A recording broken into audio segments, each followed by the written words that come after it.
Reg, kom ons kyk gou na getallelyne met minus somme, maak minder wegvat somme. As jy jou gewone sommetjie neerskryf, kom ons sê 7 minus 4 is gelyk aan, dan het ons altyd ons kolle wat ons byteken, 1, 2, 3, 4, 5, 6, 7.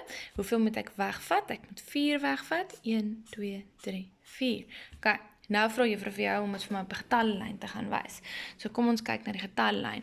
As ons minus, begin ons ook by 0 en bo die lyn spring ons een groot sprong tot by die getal wat ons eerste het, wat 7 is. Ok, as ons wegvat, gaan ons nou onder die lyn terugspring, soveel hoppies soos wat ons tweede getal vir ons sê. So ons het nou een groot sprong tot by 7 gesit, en nou moet ons 4 wegneem, so ons gaan onder die lyn 4 hoppies terugspring.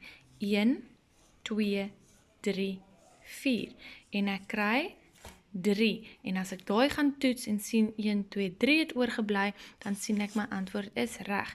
Baie belangrik hier om te onthou, ek moet nie terugspring tot by 4 nie, ek moet 4 keer terugspring.